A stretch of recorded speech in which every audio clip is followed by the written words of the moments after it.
Namaste, my dear students of TTC Part 2 Chemistry Honours.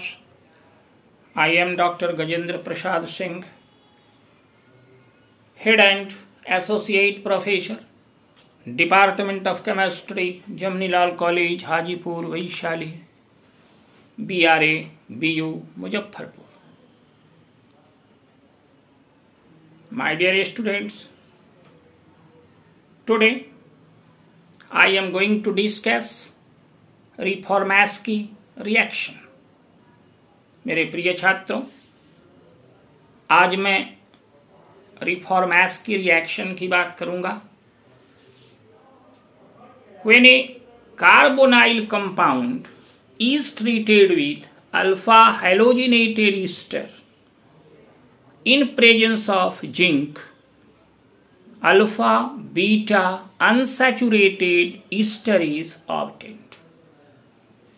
जब किसी carbonyl compound की प्रतिक्रिया अल्फा हैलोजिनेटेड ईस्टर से जिंक की उपस्थिति में कराई जाती है तो अल्फा बीटा अनसैचुरेटेड ईस्टर का निर्माण होता है. This reaction is called Reformatsky reaction. यह प्रतिक्रिया Reformatsky प्रतिक्रिया के रूप में जानी जाती है.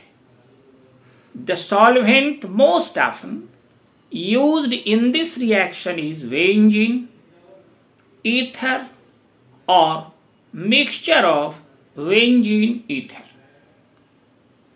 इस प्रतिक्रिया में घोलक के रूप में प्रायः हम लोग बेंजीन, ईथर या बेंजीन ईथर मिक्सचर का उपयोग करते हैं. This reaction takes place via organo zinc intermediate. यह प्रतिक्रिया ऑर्गेनो जिंक इंटरमीडिएट के वाया थ्रू होता है. For example, we consider the reaction of acetone and ethyl alpha bromo ethanoate to give alpha beta unsaturated ester, that is beta methyl crotonic ester. So we can say when a carbonyl compound like acetone is treated with alpha halogenated ester in presence of zinc in benzene medium gives alpha beta unsaturated ester, that is beta methyl crotonic ester. यानी जब किसी carbonyl यौगिक for example acetone की प्रतिक्रिया alpha halogenated Easter, that is ethyl bromo acetate के साथ zinc की उपस्थिति में बेंजीन सॉल्वेंट के रूप में लेते हैं तो alpha beta unsaturated Easter, that is beta methyl crotonic Easter प्राप्त होता है. स्पष्ट है acetone, that is CH3COCH3 reacts with ethyl alpha bromoethanoate or ethyl bromoacetate, or we simply say alpha halogenated ester, that is Br CH2 COO C2H5 plus Zn. As a solvent here we take benzene. After this reaction the product is beta methyl crotonic ester, or we can say alpha beta unsaturated ester, that is CH3 whole 2 C double bond CH C double O C2H5. यानी जब किसी acetone बोलते हैं, carbonyl compound यानी acetone लेते हैं, जब acetone की प्रतिक्रिया अल्फा हैलोजिनेटेड ईस्टर यानी इथाइल ब्रोमो एसीटेट या इथाइल अल्फा ब्रोमो इथेनोएट तथा जिंक को बेंजीन सॉल्वेंट की उपस्थिति में कराते हैं तो alpha beta unsaturated Easter, for example that is beta methyl crotonic Easter प्राप्त होता है। स्पष्ट है कि जब किसी कार्बोनिल कंपाउंड की प्रतिक्रिया अल्फा हैलोजिनेटेड ईस्टर के साथ बेंजीन सॉल्वेंट के उपस्थिति में तथा जिंक के साथ कराई जाती है, यानी फिर से हम इसको दोहरा लें कि जब किसी कार्बोनिल कंपाउंड की प्रतिक्रिया अल्फा हैलोजिनेटेड ईस्टर के साथ जिंक की उपस्थिति में और बेंजीन सॉल्वेंट के रूप में इन बेंजीन सॉल्वेंट कराई जाती है तो अल्फा बीटा अनसैचुरेटेड ईस्टर का निर्माण होता है और यह प्रतिक्रिया रिफॉर्मेस की रिएक्शन के रूप में जानी जाती है। यह प्रतिक्रिया रिफॉर्मेस की रिएक्शन कहलाती है। हम लोग यहां सॉल्वेंट के रूप में बेंजीन या ईथर या बेंजीन ईथर का मिश्रण का इस्तेमाल करते हैं। Now we consider the mechanism of the reaction.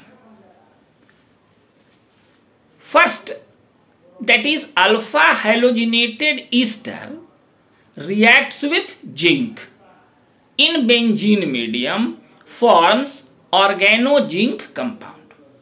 प्रथम पद में अल्फा हैलोजिनेटेड ईस्टर हम लोगों ने यहां क्या लिया है, इथाइल ब्रोमो एसीटेट, जिंक से प्रतिक्रिया करता है इन बेंजीन मीडियम, माध्यम क्या है, बेंजीन है, तो बेंजीन माध्यम में अल्फा हैलोजिनेटेड ईस्टर यानी इथाइल ब्रोमो एसीटेट तथा जिंक प्रतिक्रिया कर ऑर्गेनोजिंक कंपाउंड यानी Br bond Zn bond CS2 CS2 COO C2H5। इसको स्पष्ट और एक बार हम लोग इसको रिपीट करते हैं, Vr bond Zn bond CS2 bond COO C2H5।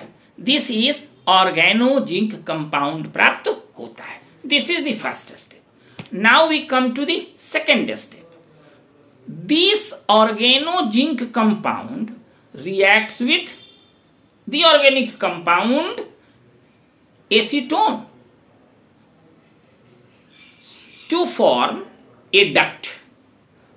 यहां इस पद में कार्बोनिल कंपाउंड ऑर्गेनोजिंक कंपाउंड जो प्रथम पद में प्राप्त हुआ उससे प्रतिक्रिया कर ए डक्ट देता है, that is CS3CO CS3 plus Zn Br bond CS2 bond COO C2H5। This is organozinc compound gives a duct that is CS3 whole 2C bond O Zn Br bond CS2 COO C2H5। And now in third step, the adduct obtained in second step on acid hydrolysis gives beta hydroxy ester। जो adduct द्वितीय पद में प्राप्त होता है वह उसका अम्लीय हाइड्रोलिसिस जलांसन होता है, अम्लीय जलांसन होता है और अम्लीय जलांसन के पश्चात बीटा हाइड्रोक्सी ईस्टर देता है। Chemical reaction can be shown as CS3 whole 2C bond OZnBr bond CS2 COOH5. It is on acid hydrolysis that reacts with H plus, gives CS3 C bond OH bond CS2 COOH5. It is beta hydroxy ester. And in fourth step, the beta hydroxy ester obtained in third step undergoes dehydration to form alpha beta unsaturated ester. तृतीय पद में प्राप्त beta hydroxy Easter का dehydration होता है, यानी removal of water होता है, और रिमूवल ऑफ वाटर के पश्चात अल्फा बीटा अनसैचुरेटेड ईस्टर प्राप्त होता है। CS3 C bond OH bond CS2 COOH5. Here water molecule is removed, that is on heating with H2SO4, gives CS3 C double bond CH C double OC2H5. It is alpha beta unsaturated ester, that is beta methyl crotonic ester. Reformansky reaction provides an excellent method for the synthesis of alpha beta unsaturated compounds which are of immense synthetic importance. मेरे प्रिय छात्रों, यह जो रिफॉर्मेंस्की reaction है हम लोगों को एक बहुत ही अच्छा मेथड देता है for the synthesis of alpha beta unsaturated compounds. Alpha beta unsaturated compounds के सिंथेसिस के लिए यह रिफॉर्मेंस्की रिएक्शन एक बहुत ही अच्छा, बहुत ही सुंदर विधि देता है, इसका काफी सिंथेटिक इंपॉर्टेंस है, इसका विश्लेषणात्मक काफी महत्व है, इसका सिंथेसिस में निर्माण में सिंथेसिस में इसका काफी महत्वपूर्ण स्थान है। स्पष्ट रूप से हम कह सकते हैं कि रिफॉर्मेंस्की रिएक्शन की मदद से अल्फा बीटा अनसैचुरेटेड कंपाउंड्स का सिंथेसिस काफी महत्वपूर्ण है। My dear students, it is Reformatsky reaction. Thank you.